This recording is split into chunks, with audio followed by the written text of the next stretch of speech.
What if it rained food? What if Earth was a cube? What if we had 9 lives? What if bits could fly? It's absurd. If money grew on trees, if we didn't have knees, if we walked through life slightly magnetical, it's absurd. Absurd Hypotheticals. Happy holidays, everybody, and welcome to Absurd Hypotheticals, the show where we overthink dumb questions so you don't have to. I'm your host, Marcus Lehner, and I'm joined here today by Chris Yee and Ben Storms. Say hi, guys. Hey, I'm Chris. Hey, I'm Ben. And we have a holiday-packed episode today. Our holiday's Christmas, so we're doing Christmas stuff.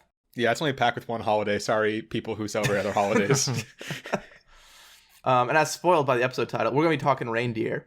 But before we actually dive into it, I just want to talk briefly about my part of my source material, I guess, for my research, which was a book released in 1913, The Romance of the Newfoundland Caribou, an intimate account of the life of the reindeer of North America.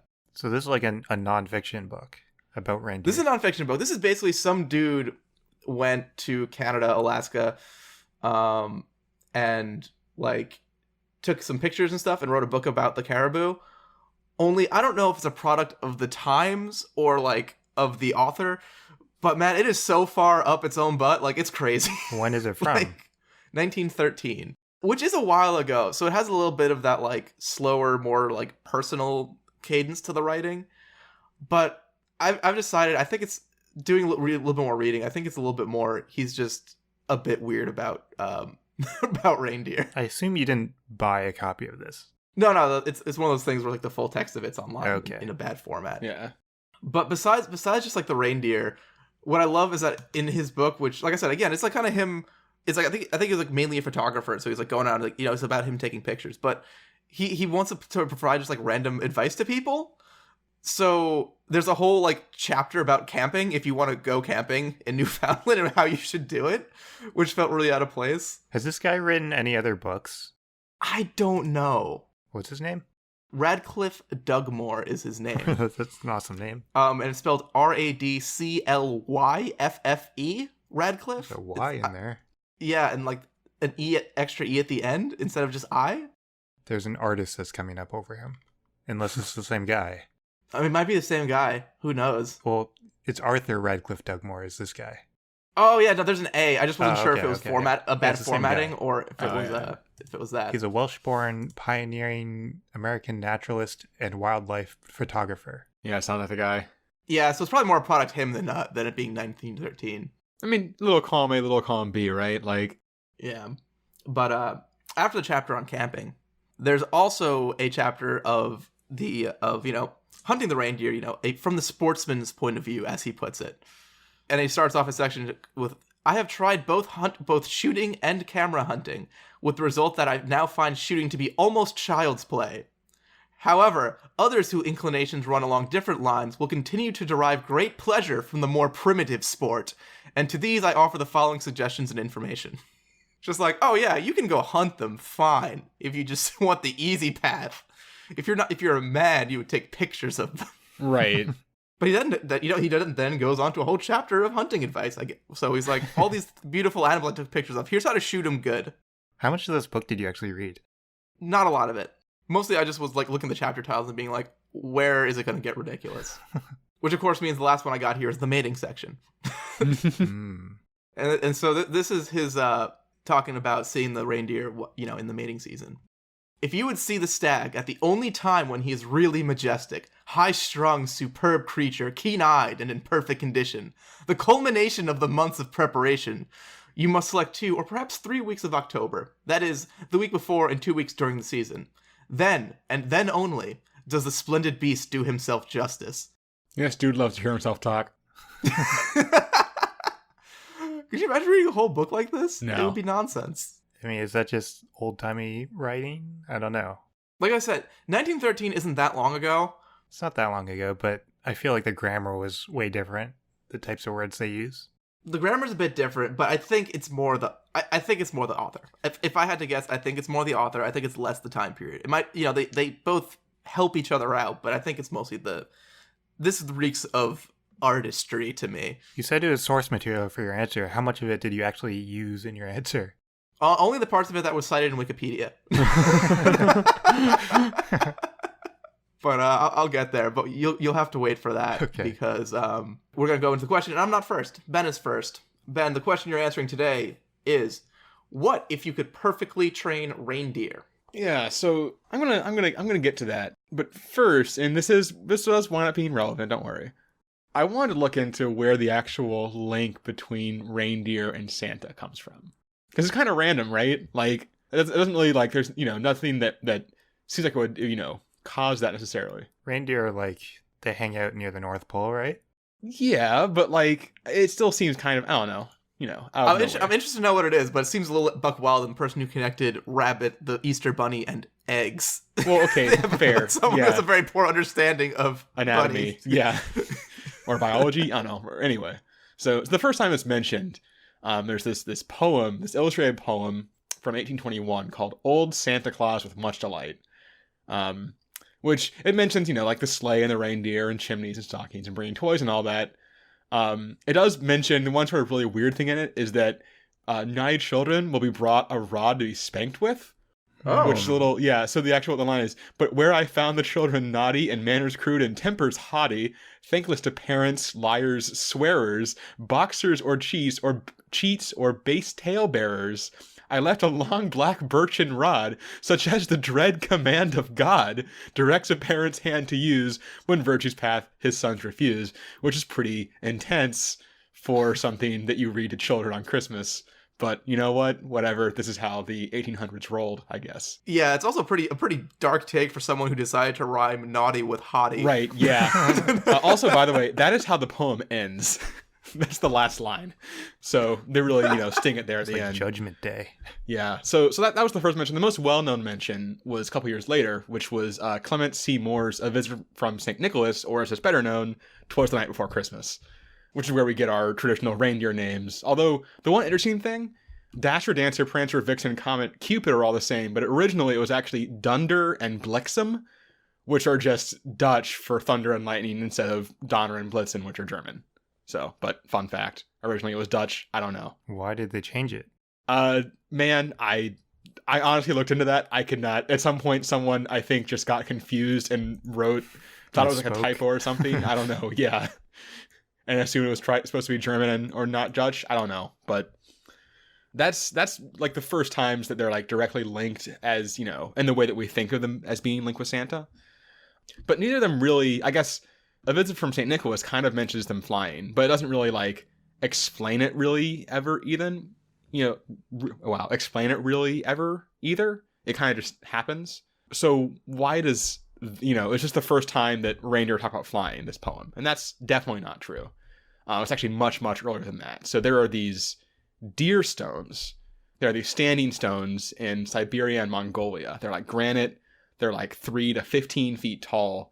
And they first came up around like 1000 BC by like the nomads in the Bronze Age who were like living there. And these standing stones with these like carved representations of warriors and weapons and animals, primarily deer. And deer are featured on them all the time. That's why they call them deer stones. And they're depicted as flying through the air, not just like running. And there was this guy, Piers Vitebsky, who spent 17 years living with the Evany reindeer herders in northeast Siberia and wrote a book called The Reindeer People. He said the reindeer is depicted with its neck outstretched and its legs flying out fore and aft, as if not merely galloping but leaping through the air. And then he also said that basically, like, a lot of times the antlers would be extended and containing like the sun or something like that, or some sun-related image. So it was definitely, there's this link between reindeers and the sky and flight. And it's not just like this is how they were showing animals. There are other animals shown sometimes, and those are always shown just more naturally. Just, like the example they gave was kind of weird because it was Siberia, but it was like a tiger confronting a horse, which isn't really what we'd think about, but Siberia, so it makes sense. I don't know. So there is definitely this like long-rooted link between flight and the sky and reindeer. And anthropologists think that this is probably because of magic mushrooms. What? Specifically, Amanita muscaria, which is this toxic and psychoactive mushroom. It's like a red mushroom with white like spots on it. It's kind of like the, when you think of like you see like a poison mushroom in like a cartoon or something, it's kind of that mushroom, Yeah, like who would eat that colored mushroom? Well, we'll get to that. We'll get to that. So they're actually not that toxic. The lethal dose for an adult human is like 15 cap. So it takes a lot to actually be like lethal. And the North American Mycological Association, so mushroom people, they say that there's no reliably documented cases of death from the toxins of these mushrooms in the past 100 years. So it hasn't happened in a long time. With like modern medicine, it's pretty hard to die from them. It has happened in the past, like back in the 19th century and earlier, just because either children ate them accidentally or people ate them trying to get high because they are psychoactive. Which sort of brings us to looping back to Santa a little bit. Was Santa a drug dealer? Because so there's this anthropologist, John Rush, who's an instructor at Sierra College in Rockland, California, who actually thinks that the Santa myth is an adaptation of the solstice habits of Siberian and Arctic shamans. So these shamans, they would use this mushroom. They would consume it in order to go on like, vision quests. They use it the same way that, in the American Southwest, they use like peyote and stuff, it's that same sort of idea. But for the winter solstice, they'd collect these mushrooms, dry them, and give them to people as gifts for the solstice. And a lot of times, it would be very snowy at these times, so any doors at ground level would be blocked. So a lot of times people's homes would have a roof entrance as well, which he says is kind of where we got the whole coming down the chimney thing. And these mushrooms might also be the reasons that we bring in Christmas trees. So these mushrooms have a symbiotic relationship with conifer trees like pines. And he says that's kind of like the reason we do like the presents under the tree is that down there is where the mushrooms will be growing. And then this part is kind of disputed. The shamans... Only this part is kind of disputed. Everything else is fact. Yeah, everything else complete fact. So the shamans may have dressed in red and white, like Santa does, because that was the color of the mushrooms.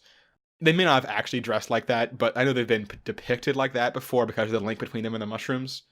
So it's at least very possible that Santa was basically adapted from these shamans who brought these, psychoactive mushrooms to people as gifts, which is pretty great. It's probably less far-fetched than it sounds, but I can't help but imagine, like, and the clothes, and someone puts, like, another pin on the corkboard with red string. and the yarns all going back and forth. Yeah, like, while he's, like, pinning, like, a Santa hat to the edge, and it's, like, circles it with a big red marker, and he's like, look! Yeah. So to loop this back into reindeer, the link there is that reindeer love these mushrooms. So reindeer apparently will burrow down into the snow to find these mushrooms and eat them. And apparently it doesn't seem to be toxic to them. It could just be that because they're bigger than us and it just would take even more for it to be toxic, or maybe it's not toxic at all actually. There's something about, different in their biology where it's not toxic to them, which is possible. But they do definitely get the psychoactive effects as far as people can tell.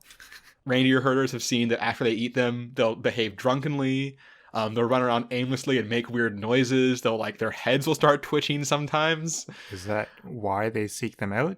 Because I think, yeah, they want to get high. I'm pretty sure that reindeers are drug addicts. Is kind of what I'm getting at here. I will also say that I learned this is not the first time that humans have discovered a drug because of animals and the way they acted around it. Apparently, according to Ethiopian legend, there was a goat herder named Kaldi who saw his goats become so energetic after eating these certain berries from a tree that they wouldn't sleep at night. And he told the abbot of his local monastery he brew a drink with it, and that was coffee, and it was caffeine. And that's how we discovered coffee and caffeine, was because goats got all amped up on it. So, fun fact. So, regardless, back to reindeer. Apparently, sometimes the Siberian shamans, and apparently sometimes just reindeer herders as well, because they wanted to get fucked up, would drink the reindeer urine to get high. Oh, no. Because apparently, no something about the way the reindeer process the mushroom, it would strip away the toxicity, but leave the psychoactive effects. Who was the first one to do this and found it out? I don't know. I mean, it's someone in ye olden times, clearly, but I mean, they didn't have TV back then. They had to stay entertained other ways, so drinking reindeer urine was apparently how they did it. I don't know. I mean, it's got to be a prank, right? Like someone's like, "Oh, you want some lemonade?" and then you give them the reindeer piss, and it's very funny between yeah, and then half an hour later they're tripping balls and they're like, "Dude, Dudes! Dudes, I'm so high right now. What was in that lemonade? And the other guys are all convinced that this is like a counter prank to try to get them to drink the urine too. In order to get the effects, you probably have to drink like a full cup of it. It's a pretty good amount of urine, I'm sure, yeah. I don't know. But anyway, once again, anthropologists think that this link where the reindeer would eat the mushrooms and then, piss out the mushrooms and shamans would drink it and get high. They think that's why there's this link between flight and reindeer. Because, you have these animals that would eat this and act weirdly, and then they would drink the urine and also act weirdly and feel high, and that's why they're shown this way as flying and everything, and that's where we get this link between reindeer and flying. And all this is a really roundabout way to say that if I could perfectly train reindeer, what I'm doing is making drugs. Because it gets rid of the toxicity. So at this point, yes, it's urine, but it is safe. So when you get over that little, urine hump, you're good. You're golden. After 77 episodes, Ben has gone from having animals transport his drugs to having animals make his drugs. We're moving up in the world, guys. We're vertically integrating. Siege the means production. So yeah, that's it. I'm making drugs. That was your answer for episode number 1, right? It was, For whales. For the whales, Whale you had smuggling. them smuggle drugs. Yep. So Awesome. that's what I got. Marcus, what'd you do? Yeah. So I started just kind of looking at stuff about the reindeer, and so reindeer live upwards, like trying to find out where they're useful. They're useful. They live up in the cold, and they actually have a lot of cool things to keep themselves warm. They got like a cool bunch of like cardiovascular nonsense where they like recycle their blood between in different ways to keep the body heat inside. But the one I'm interested in is their fur. So their coat hairs are actually hollow instead of solid, which really increases their insulating property because you have like vacuums and barrier separations and all sorts of thermodynamic stuff that I don't have a great handle on. But I don't really care about that either. What I think is cool about the hollow hair is that as a fun side effect, it makes the reindeers actually very buoyant because this hair around them actually kind of works now like as a life vest. And so as a result, reindeer are actually excellent swimmers. Out of all mammals, they're actually one of the best swimmers. And in addition to being very buoyant and like staying pretty high out of the water, so you don't have that, you have less, drag because less of you is actually in there, and you're using less of your effort to keep yourself up. Their hooves are actually quite wide because, they need it to stay on top of the snow. So they make actually great fins too. So my first question was how fast they could swim. And here is where Wikipedia had led me originally to that wonderful book I was quoting before. And here's one more regarding swimming. Single-handed in a light canoe, with no wind to be considered, I find that I can with difficulty overtake a caribou. It means straining to my utmost and probably going about 6 miles an hour. How long the caribou could keep up such speed, I cannot say, but I believe we would both get exhausted about the same time. So, very scientifically, they can swim at about 6 miles an hour. For how long? I cannot say. But it doesn't sound very fast, but actually, it is pretty fast. The average Olympic-level swimmer is swimming around 5.1 miles an hour. So we're actually quite nimble in the water. So what do we do with them? I dabbled in a little bit of like transport and this and that, but what I decided to fall back on an old favorite, and I want to play water polo with them because they would be. You can now play polo, where you're on a big animal, but now you can actually play it in the water and not have to just pretend that it's polo without any animals because that's just boring. So we're gonna bring the caribou and the caribou are reindeer. Bring the reindeer into the pool. Are you just saying that in your water polo answer before you wished you had used reindeer instead of dolphins? No, I'm not going to say that because the dolphins were pretty damn cool. But we're going to do it with reindeer this time. So for those of you who don't know, water polo is basically soccer but in a pool. You have a volleyball-sized ball, and basically you kind of try to throw it into the opposing net. There's some rules like dribbling and passing that don't have too much relevance, like the ball's got to stay above the water, and you got to kind of push it along in front of you. You're only allowed to use one hand, which is kind of interesting, but not really relevant for what I'm doing. But to imagine it, basically you have a pool, there's a net on one side, there's a goalie, and people try to score on opposing teams. So my first question was if the water polo pools are actually big enough to accommodate a team of reindeer. And apparently official water polo pool sizes vary from 10 by 20 meters to 20 by 30 meters, which is a pretty big difference. Like, one of those is more than twice as big as the other one. I think it's, by area, it's 3 times as, one pool is large as the other one, and it's still like an official water polo size. So that's a bit interesting. But 20 by 30 is actually big enough that we can get together our team of 6 players plus a goalie on each side. And speaking of goalies, Reindeer actually have the perfect thing to defend the goal with, which is their antlers. But first off, there's an inclusivity win here because female reindeer are the only deer species to also grow antlers.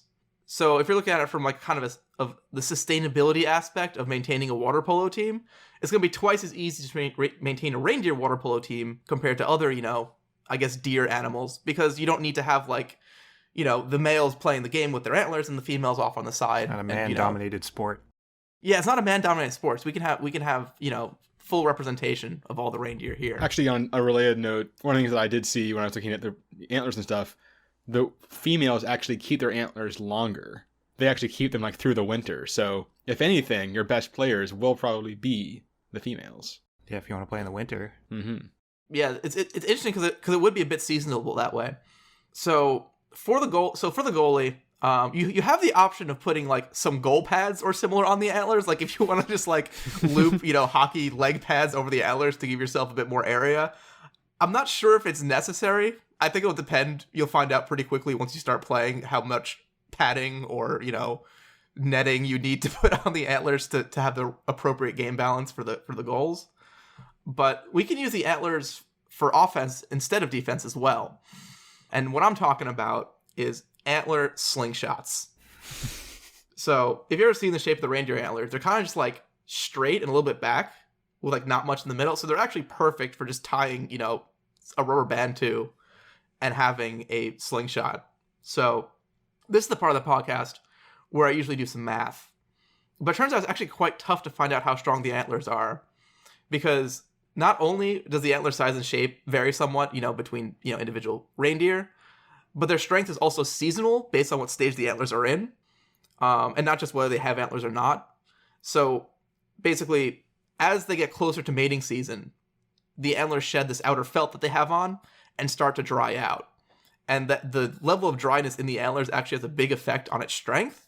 So as it dries out, it gets stronger and stronger, but also less malleable, which is like kind of good, bad in slingshot terms, because you want it to bend a little bit, but you also want it to be strong. And yeah, but then also at some point they're going to fall out. So at some point, when they're the driest and strongest, there's also just the risk that they're, slowly disconnecting and you just pop them off, which I don't know if that's a foul, but it's not good for your team. I think that's an equipment failure more than anything. Go get another reindeer and bring it back. But in any case, I was able to find some information about how strong the antlers are. And in the good season, the antlers can be twice as strong as bone. So for the amount of force, a player is going to be exerting on these antlers, I'm not too worried about them actually breaking. So I think it's going to be more about how much you can pull back a slingshot as opposed to whether the antlers can resist it. So I think you're going to be pretty good there. I think you'll be able to do the antler slingshots. So in summary, reindeers, very good swimmers, goalie pads on the antlers, and antler slingshots for shooting. And I think you have a pretty good water polo game going on there. Awesome. Chris, you're up next. I am up next. And I kind of base my answer on this one fact that some species of reindeer are the farthest of any terrestrial mammal to like migrate. So they have like the longest migrating distance, and they can travel up to like 3,000 miles per year while migrating. Holy crap. Yeah, wow. It's far. So they can travel around like 12 to 34 miles per day while migrating. Yeah, I was just doing 3,000 miles divided by 365 days in the year. Yeah. It varies like depending on different things, but Oh, I thought you meant 3,000 divided by 365 varies. I'm like, no, it's going to be 8.219 all the time. Yeah, it's going to be the same. But then like they're actually really fast animals too. So like their fastest sprint, they can sprint up to like 50 miles per hour. And then they have like really good endurance. They can run up to 20 miles per hour for like extended periods of time. So I wanted to use this fact that they can just like travel for long distances And I want to see if they can actually deliver Santa's toys to every single house like Santa.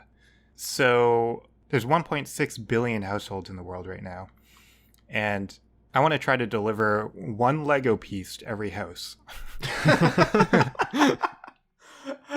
Chris is like, it took me a while to find out it was just a Lego piece that I want delivered, but this is the smallest thing I still count as a toy. Yeah, still technically a toy. The entire world can come together and make one of those large Millennium Falcons. Yeah, it's a lot of Legos if you all collaborate. Well, the question is what Lego piece? Is it the 1x1 brick? Is it the smallest It's the Lego? 2x2. Okay, so you can connect them, Yeah, because you otherwise can all you connect could them. do with all the 1x1 A very is make long line. a really long And you stick. can make different things with this one. We call it the world stick. So obviously, only one reindeer can't do this by himself. You need more than one reindeer. So there are 2.1 million reindeer in the world right now. And just based on the stories, per sleigh that Santa has, there are 9 reindeer if you include Rudolph. So how much can a reindeer actually pull, just like one reindeer on its own? I looked it up, and one reindeer can pull 300 pounds. That's like on snow or ice, so it's like a little less friction, but they can do that at 10 miles per hour for several hours, which is pretty good. Oh, nice. Yeah. Which means that if we have 9 reindeer per sleigh, they can pull 2,700 pounds, which is a good amount. So next I need to see, because I want to figure out like how much Legos could each sleigh pull, but I need to see how much the sleigh weighs first. So I was trying to find numbers on that. According to the North American Aerospace Defense Command, or NORAD, they usually like track flights and like the weight of aircrafts and stuff like that. They have official numbers on Santa's sleigh. So according to them, Santa's sleigh weighs 75,000 gumdrops. Oh my god. I was like, okay, what does that mean? I looked up the weight of a gumdrop, and one gumdrop weighs 0.01 pounds. So that means the sleigh is going to weigh 750 pounds. So it's actually kind of heavy. But that's like a fictional stat, obviously. Are we sure it's fictional? Come on. It might not be. I guess we don't know. But I wanted to look at like similar style sleighs just to see if it was in the ballpark. And for real sleighs, I found that they weigh around 350 pounds. So I decided to go with the lighter one, just to give us like the best chance of doing this. Oh yeah, of course. So that means that 9 reindeer can pull the sleigh plus 2,350 pounds of Legos. Now, the standard 2x2 Lego piece weighs 0.0025 pounds, which means if we're trying to deliver 1.6 billion Legos, that means we have 4 million pounds of Legos. So if we divide those up into the amount that the reindeer can actually carry, that means we need a minimum of 1,703 sleighs, or 15,320 reindeer. So that's like our starting point, I guess. And next we need someone to steer the sleighs. So I started looking into Santa, because obviously you need Santa to steer the sleigh. You can't have anyone else do it, right? Of course. Yeah, that'd be ridiculous. So I looked into like officially trained Santas, because they're like schools for Santa. Like you go to school and you get certified as Santa. Can I get one? Can I get one for like other people too? Can you get like do professional identity theft? I went to school to how to be Ben Storms, and now I'm Ben Storms, and so now Storm School. I'm allowed to do all the things Ben does. I mean, you can establish a Ben Storm school if you want. Ooh. So there are 4 official Santa schools in the world right now. There's the Charles W. Howard Santa Claus School. That was like the oldest one. There's a professional Santa Claus school. There's School for Santas. And there's Santa School. And they're like, most of them are in the United States. Some of them are overseas. There's one that's like, you go on a cruise and you take the class on a cruise. That doesn't feel very Santa. Not really. That was actually the biggest school of all of them, like with the most amount of students. I can imagine. If someone's like, hey, do you want to become a Santa? I'd be like, nah, I'm okay. But if they're like, hey, do you want to go on a cruise? I'd be like, yeah. But it's still technically officially certified as Santa if you go there, so still counts. And I looked on their websites to see like how many graduates there are from these schools. Some of them gave numbers, some of them didn't. For the ones that didn't, I kind of just estimated based on the ones that did and like how long they've been open. But my estimated number for the number of Santas in the world right now are 14,000 Santas. So we have enough Santas to steer our 1,703 sleighs. So next, I wanted to see how long it actually takes for these sleighs to deliver the Legos, because, like, according to the story, he does it overnight. I want to see if that's possible. So how far do they have to travel? So, like, there's 1.6 billion households, but if they're, like, all spread out, then you're going to need to travel further, obviously. So the metric I use to gauge how far you need to travel is just the amount of road in the world. So there are 64,285,000 miles of road in the world. So that's the distance that we're going to need to travel with our reindeer. So the reindeer can sustain a 10 mile per hour run for several hours while pulling the sleigh. I reduced the average speed, just like assuming that they have to rest every once in a while. So I cut it in half. I said the average speed is 5 miles per hour. And with that speed, with the number of sleighs we have, that means that they can travel every single road in the world in 315 days, which is not overnight. It is in a year, though. It is within the year, but I think we can do better. So that was just with the minimum number of sleighs. We can increase the number of sleighs. The limiting factor for us actually is the number of Santas we have. It's 14,000 Santas. So it's 14,000 Santas. That means you have 14,000 sleighs or 126,000 reindeer. So if you increase the number of sleighs, that means you reduce the weight of Legos per sleigh, which means that instead of the 2,000 pounds of Legos that we have on each sleigh, we only have 286 pounds of Legos per sleigh now. So, like, reduce a lot. And each reindeer is only pulling 70 pounds now. So I bumped the speed that they can travel up again. I bumped it back up to 10 miles per hour just based on that. Yep, makes sense to me. And based on these numbers, that means that they can deliver all the Legos in 19 days, which is better. It's still not overnight, but it's better. I mean, it's in the holiday season, and, like, even, like, the reasonable holiday season instead of the one that goes to, like, the day after Halloween. Yeah, definitely. But I still want to try to hit that overnight, like, goal. So I'm going to waive that Santa requirement. Not only Santa needs to steer, like, anyone can steer the sleigh now. We don't need the certified Santa anymore. We'll start using mall Santas instead. Yeah. So if that's the case, our limiting factor is now the number of reindeer in the world, which is 2.1 million. And we have 9 reindeer per sleigh, which means that we have a maximum number of sleighs of 233,333 sleighs. So now each sleigh carries only 17 pounds of Legos, and each reindeer only pulls 41 pounds. So this is going to give us the best chance of success, I think. I want to bump up their speed even more because they're pulling even less. I bumped it up to 15. I don't know if that number is legit or not. It was kind of arbitrary, but... that's the number you're not worried about being legit. Well, I don't know. And based on this speed, with this number of sleighs, they can deliver all of our Legos in 18 hours, which doesn't sound like it's overnight. But the thing is, so I want to like, what do we count as overnight? So in Boston, because we live in Boston, on Christmas Day, there are 9 hours of daylight, which means that there are 15 hours of darkness. I'm going to count the 15 hours as nighttime. So we're only 3 hours off of our goal. The thing is, the speed that I chose is kind of arbitrary because I didn't have a lot of information on that. So I kind of just guessed. And I do think the 15 is kind of pushing our limit. But if we push it even further to 20 miles per hour, that means they can do it in 14 hours, which by my definition is overnight. Well, here's the thing. Here's the thing too, Chris, is that you have time zones. You can ride the time zones. Yeah, well, that's kind of cheating because then you can just go overnight forever, all right? Well, for 24 hours. That's how he does it. For 24 hours. Okay, well, Wait, does that work how it's set up if you have... Well, then it's just always overnight. No. It's always overnight somewhere. That's Santa's motto. Yeah. I guess it doesn't help you because it is about rate, because it's in this, you can't get your reindeer from one time zone to the other. They won't get there fast enough. So you can't bring... Right, yeah. They can't travel the same speed that the Earth rotates. Yeah. Only if they were magic and they could fly. Right, but they're not in our situation. So we'll need mushrooms. What if you put them in a plane? Hold on. We can make this work. I guess you could make that work. Technically, the plane is delivering it, but whatever.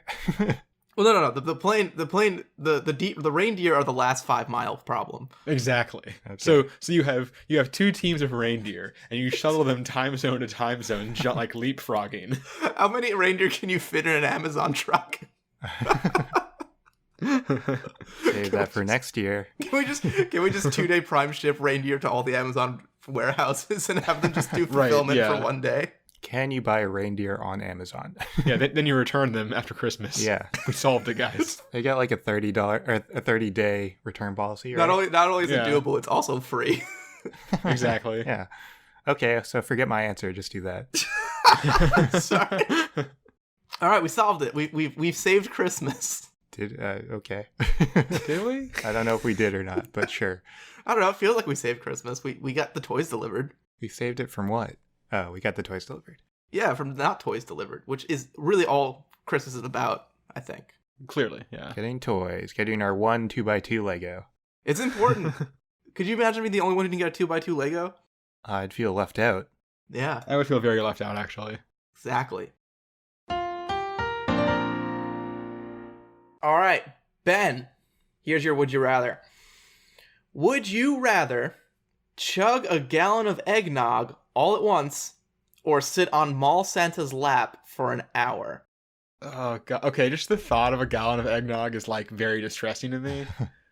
Like, I think I've probably had a gallon of eggnog over the past, 6 years, so... So, fun fact, I have never had eggnog. I don't know what it tastes like. Really? Yeah. It's a very thick... I imagine it tastes like a milkshake. It's very... It's not that solid, but it's, as thick as a liquid can be and still be, fully a liquid, you know? Yeah. Mm. And then it's spiced. You have the nice spices. Yeah, it's, a lot of, Spice. nutmeg and some cinnamon. And it does have eggs in it, right? Yeah. Okay. I think it's where the thickness comes from. And it has, I guess, it sometimes has alcohol? It oftentimes has alcohol. Okay. So you're going to get drunk, I assume, if you do this. So I will say that if you buy it at the store, it probably does not have alcohol in it. But when you What's the serve traditional? it frequently, What's the traditional eggnog? Does it have alcohol in it? yes, yeah, it has brandy. I think brandy or rum. Okay, so I think that's what we have to go by. The traditional. Well, here's the question: would you rather have Would you rather it have alcohol in it or not in this challenge? I'm gonna say I think both are pretty bad, but it's better without alcohol. Yeah, probably without is better. A gallon? A gallon is a lot. A gallon's a lot. So when I have eggnog, I'll have maybe one short glass of eggnog a year. Wait, is this possible? It's one day. Does the gallon of milk challenge work? For eggnog too? I don't. I think it's literally less lactic acid. Lactic acid. Lactic acid. Less lactic acid. Okay. Just less lactic acid is an incredible tongue twister. Less lactic acid.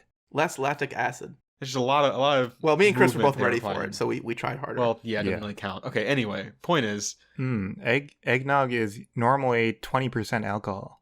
Jesus.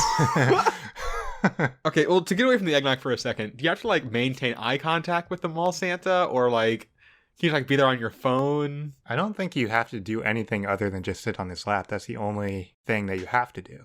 Well, okay, so what is he doing? Is he on the clock? Is he asking you what you want for Christmas the whole time? I think it's basically you go to a mall, you wait in line, you sit on the mall Santa's lap, and he's like, You don't get oh, well, first off, he's like, whoa, you're a heavy boy, I guess, because it's already gonna be slightly awkward for him because you're a grown ass man, An adult, yeah. and then you're just gonna plant yourself. You're just not gonna get up for an hour. So this is against his will.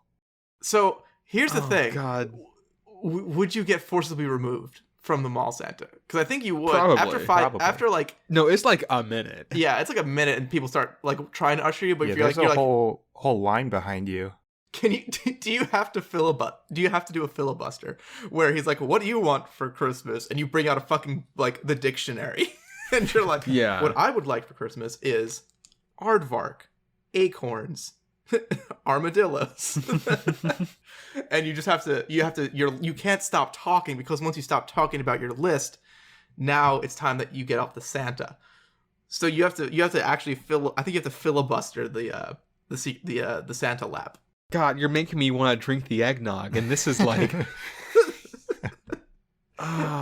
So it's intense physical or social discomfort is kind of what you're saying, what we're choosing here. There's also going to be a moment where the mall Santa, maybe 4 minutes in, 5 minutes in, there's going to be a moment where his, Santa facade is going to fall away, and it's going to be the dude in the dude in the mall Santa outfit is now going to be the one that you're dealing with. He's very angry at you. Because, he's not going to maintain his happy ho ho ho smiles when it's like, dude, just get the fuck off me. Right. And, he probably can't say anything because there's the kids there, but he's like, the facial expression is going to change. There's going to be a morph. Those eyes are not going to be twinkling. I do think there's a good chance that you'll get arrested, too, because, you have to stay on as long as you can until they force you off. That's kind of the scenario, I think, right? Are you breaking a law? I mean, I think if he doesn't want you to stay there, then they'll get, security to take you off, and then if you still refuse to get off after that, then you're kind of disturbing the peace or whatever. I guess, yeah, disturbing the peace is what you could get booked on. Okay, I was trying to figure out if you would actually get arrested or just removed from the mall. So is this the most awkward and difficult mechanical bull ride of your life? Basically, yeah. So the other thing that's going to happen, you're going to wind up on the internet, hard. Oh yeah, there's going to be a lot of people there with their phones. Yeah. Wait, shit! Is the only way that you can maintain an hour of not getting kicked off to pull a gun on him? Do you have to hold the mall Santa hostage? No. I don't see another way where you can sit there for an hour. Well, maybe. Hold on. Okay, we gotta change the parameters. So we're making this too. It's got dark. Really what it comes down to is I really don't want to say I want to drink the eggnog, so we gotta change this a little bit. I mean, what other circumstance would this work? I would say, let's say the filibuster is per the rules. You're allowed to filibuster. That would work. I don't think it would work either. I'm saying to satiate Ben's need to not drink the eggnog. Let's say that you sit on the lap, and as long as you keep talking, no one will kick you off. It doesn't make it any less awkward that people are waiting, or less awkward for the mall Santa that is a grown-ass man on his lap for an hour. But no one will physically remove you. Okay, I can live with that. Do you have to talk, be saying things you want the whole time, or can I just start talking about, my fantasy team? It has to be a list of things. Okay. Whether you want them to be things you actually want, or if you want to, go the classic way and get, just have a pre-prepared list. Right. Of, your favorite 2,500 nouns, or however many you would need to get through an hour. You can't repeat anything. You can't repeat anything. Can you stop to, take a drink of water?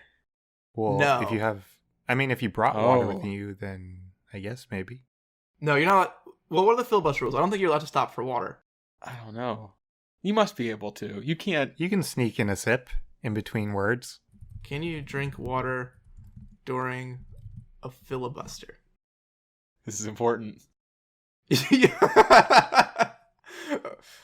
Okay, maybe you already know the rules about. So this, just reading from the Google preview, you can drink during a filibuster. Water and milk are all you're supposed to get. What? Why milk? What? Milk was a bad choice. What? I don't. Who did that? Why? Who came up with this? You know what? We don't have time to answer that question. We have to answer a different question, which is, would you rather chug a gallon of eggnog all at once, sit on a mall Santa's lap for an hour? God. I feel like we've established the two of these pretty well. Do you need any more clarification on the concept of eggnog, Chris? Or are you good? I'm pretty solid with what eggnog is. Okay. All right. Are we ready to decide? Yes. Oh God. Okay. I think I want to chug the eggnog. It's not going to be pleasant, but I think I want the booze in it, because I think once it's going to be horrible doing it, but I think the after effects of drinking a gallon of eggnog are also going to be really unpleasant, and I think I want to be close to blackout drunk for that. Dude, wait, do you have to keep it down, or can you just throw it up right after? If it's 20% alcohol, you will throw it up right after. Right. Well, I was going to say, because you'd die. Well, let's say it's a survivable amount of alcohol. It's I don't want to drink the eggnog sober, I guess is what I'm saying. Okay. I see. But I'm just saying 20% alcohol is that's stronger than wine. I mean, chugging a gallon of anything, you're probably going to throw up. Yeah. Yeah, no, assuming it's physically doable but just very unpleasant.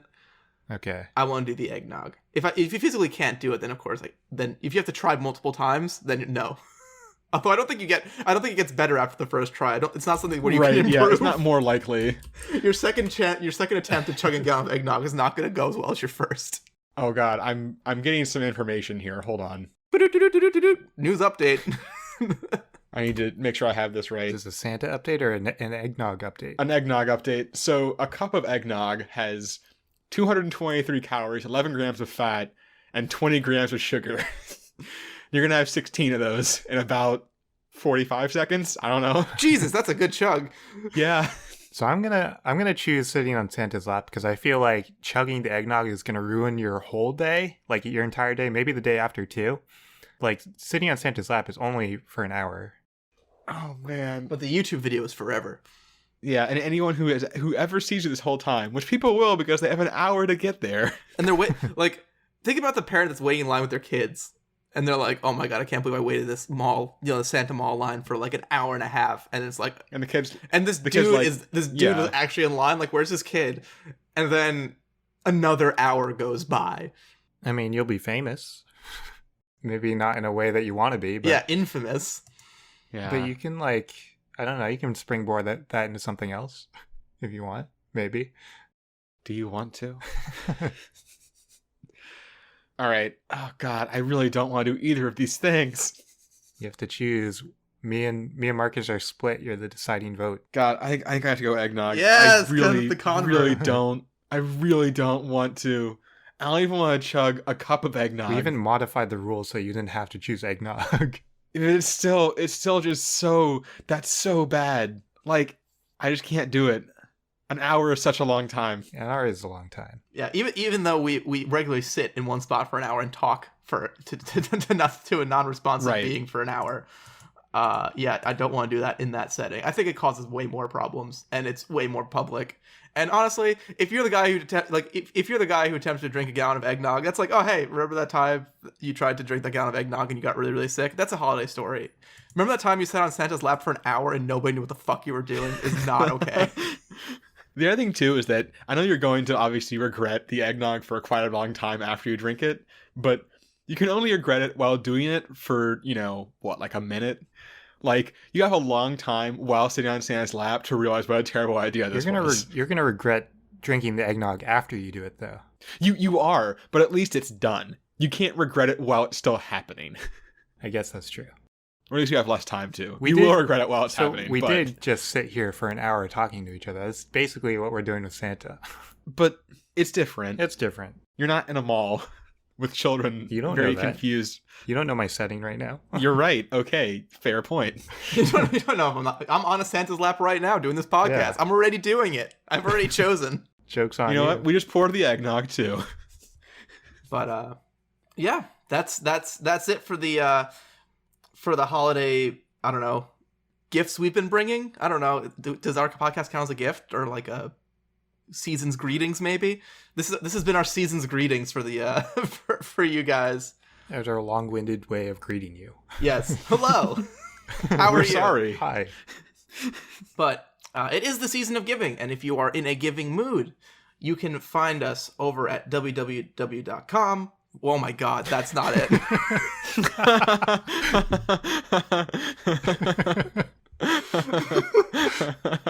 I think I've had too many eggnogs, folks. I think I've had too many eggnogs. Shouldn't have done the 20% alcohol eggnog. Yeah. That was a mistake. Shouldn't have put the alcohol in there. www.patreon.com/absurdhypotheticals. You can find our Patreon there and support the show. We have just one tier for $1 a month, so if you sign up for that, you get access to all our benefits. I think the best of which is we do a behind-the-scenes episode every month, so you get bonus content. And the behind-the-scenes is kind of a little bit more of a laid-back, casual hangout session where we kind of just, unbutton our shirts, undo our ties, take off the Santa jacket, and do a more, I don't know. I was going to say laid back again, but I've already used that word too many times. Casual, thank you. I said casual also. Yeah. This is going well. I'm definitely already mentally checked out for the holidays. But yeah, you can check us out there. Next week is one of my favorite episodes of the year where we do our annual award show where we pick a bunch of categories and, go back to our previous year of questions and nominate an award winners. After that award show, next week, we will be on hiatus for about a month, just so that we can, in real life, Relax during the holidays. Enjoy the holidays. It was a bit dicey keeping up the schedule, directly after the holiday season, because we would record those during the holiday season.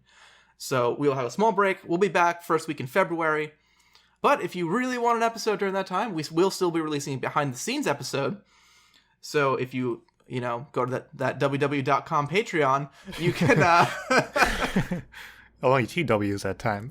you could put the dollar in that slot, and we would be more than grateful. So yeah, we'll see you next week at our award show.